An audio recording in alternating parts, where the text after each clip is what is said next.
Ayan, so ito ang kanya naging light output. Ayan, kita-kita nyo naman yung difference kanina.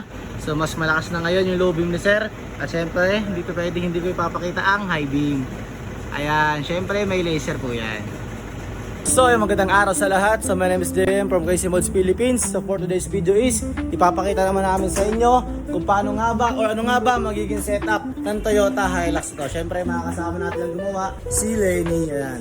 So, tinanggal niya na yung headlights. Ayan o. Masyot naman dyan.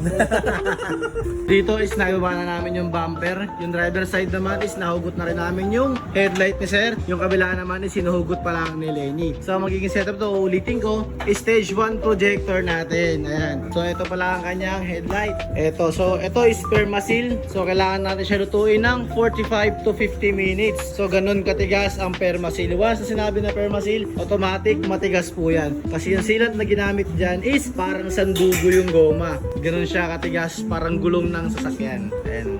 So yun nga, lulutuin natin siya ng 45 to 50 minutes. Pagluto pa lang yun, hindi pa kasama ang pagbubukas. Ayan, ganyan katigas ang permasil.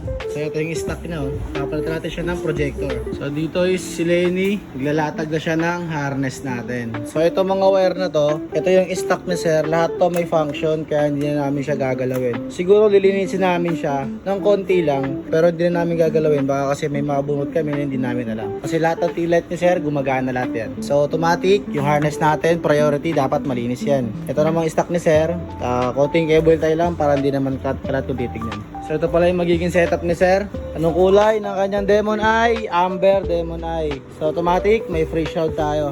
So S1 projector tayo ng Crazy Mode. So install na natin to.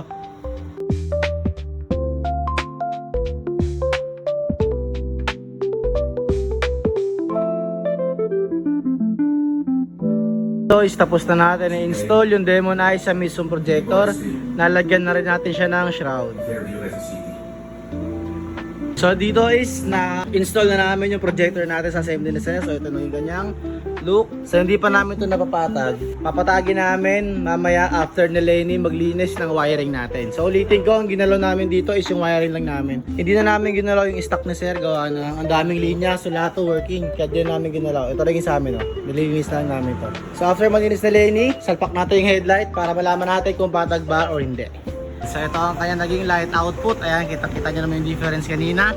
So mas malakas na ngayon yung low beam ni sir. At syempre, dito pwede hindi ko ipapakita ang high beam. Ayan, syempre may laser po yan. So all goods na to. At ito ang kanya naging final look. Ayan, ulitin ko, naging setup nito is stage 1 na projector with Amber Demon Eye. So ito siya, kabila din. Ayan. At try natin i-park light para makita nyo yung Amber na DE.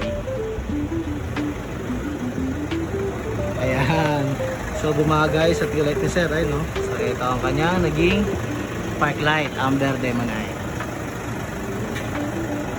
Low beam, high beam.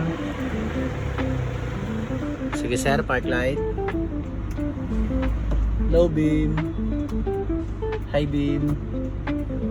Sa mga gusto ng mga ganitong klaseng setup, and take na po kayo sa page namin, Crazy Mods. Ulitin ko, naging setup nito is S1 projector with Amber Demon Eye. Bye bye!